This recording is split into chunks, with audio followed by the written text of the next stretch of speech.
Oh salut bande de sable, je vous avais manqué hein. Oh, ça commence si mal, ça commence si mal. Oh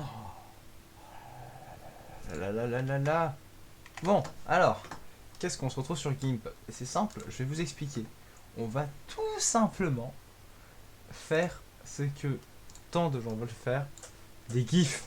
Alors d'abord il vous faut un modèle, avec pas trop d'images. Bon, je vais mourir mais ça devrait faire l'affaire. Ok, mise à l'échelle. Voilà, ça me pourrait très bien faire. Donc maintenant, deuxième élément qu'il vous faut, bon, un sujet, parce que bon, moi j'ai déjà pris un GIF, hein, déjà fait pour pouvoir le modifier moi-même. Bon, donc ce que je vais faire, c'est d'abord prendre un modèle. Donc ici, on va l'appeler Jean-Eudes, voilà. Ensuite, Jean-Eudes, je vais lui ajouter déjà un nouveau calque, comme ça, on perd pas de temps. Ensuite, je vais lui démonter la gueule.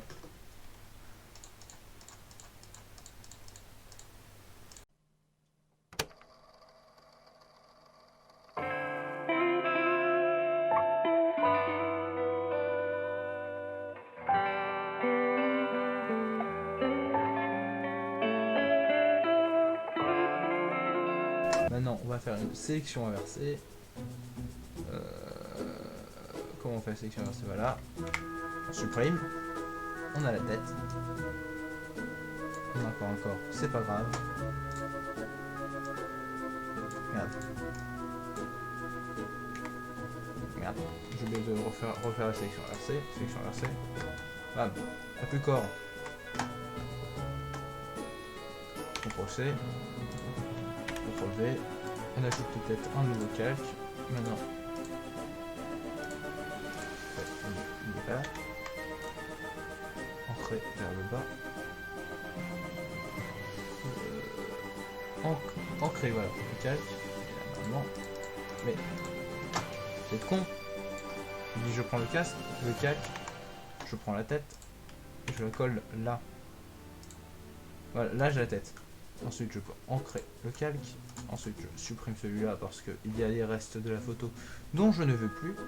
Je supprime le calque. Voilà, là normalement je n'ai plus que cette photo parfaite. Ah, je vois que j'ai pas fait du bon travail, donc on va utiliser l'outil magique qui est la gomme. Un peu trop gros. Voilà, un problème c'est une gomme. C'est pas une gomme. C'est quoi cette gomme? Il ne passe rien. Ah. J'ai compris. Pourquoi ça effaçait rien? En fait, c'est parce que c'est un problème très basique, c'est que c'était un calque qui était en dessous que j'effaçais et pas le bon calque. Donc là, on simplifie parce que c'était vraiment moche hein, ce que j'avais fait. Voilà. On égalise les pointes. On lui fait un beau dégradé. Ah, Jean-Hugues. Jean-Hugues. Je sais plus comment je l'appelais.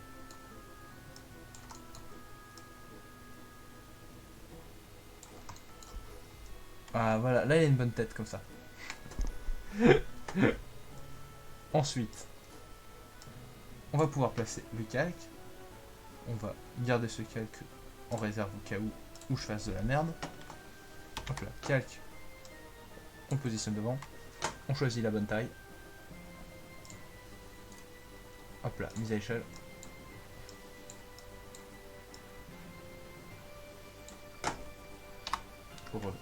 On recopie le calque. On ancre le calque vers le bas.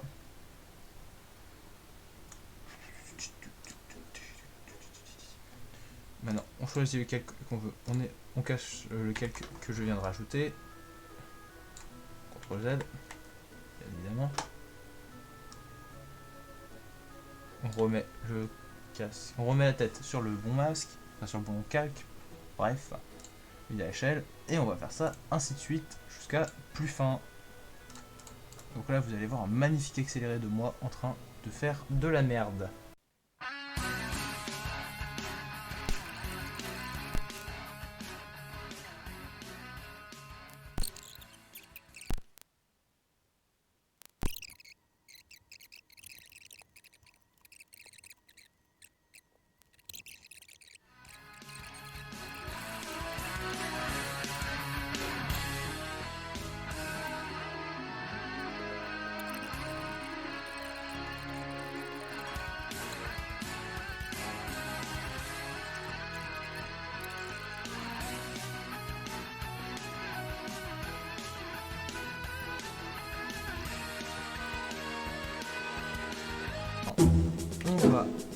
saboter. On va en faire vers un nouveau calque, comme ça on garde ce calque. Ensuite, on va pouvoir retirer le point qui est là, car il est devant. Voilà. Écoute, ce sera dans l'animation, ce sera rapide. Ça se voit pas. On peut y aller grossièrement. CTRL X. J'ai dit, on ajoute un canal alpha. Ajouter un canal alpha en bas. Voilà, ok, c'est parfait. Donc, on va pouvoir maintenant déplacer la tête.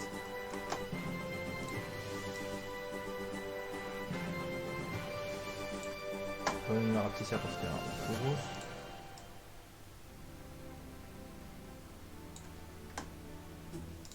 On annule parce que là je viens de faire une connerie. Affiche. Alors, si une sélection persiste et qu'on la veut pas, on la retire. Comme ça, on peut modifier l'entièreté du calque. Voilà. Mise à échelle. Maintenant, on contrôle V ce que j'aime supprimer. La partie de la main qu'on voulait perdre. Ensuite, je la remets bien. Et voilà. C'est ainsi qu'on peut sauvegarder la main. Ancré vers le bas.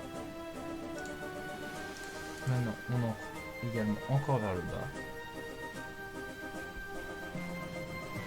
Et on réitère, voilà, fusionner vers le bas. Et on réitère l'action encore une fois.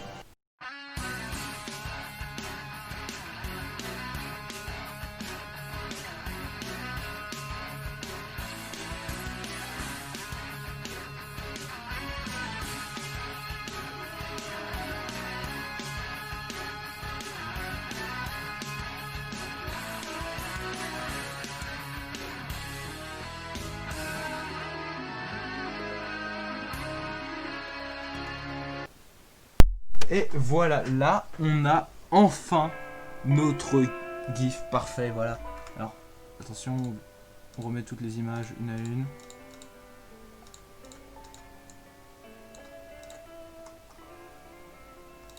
On regarde si la boucle s'enchaîne bien, ça a l'air nickel. Il y a des petits sauts, mais c'est pas grave. C'est toujours qualitatif. Son travail fait un peu à l'arrache. Mais on apprécie. Supprimer, voilà. Mais on cache. Et c'est bon. Alors, il faut cacher le calque qu'on ne veut pas, hein, toujours, ne pas l'afficher. Ensuite, ce que je vais faire, je vous explique. Il faut exporter sous.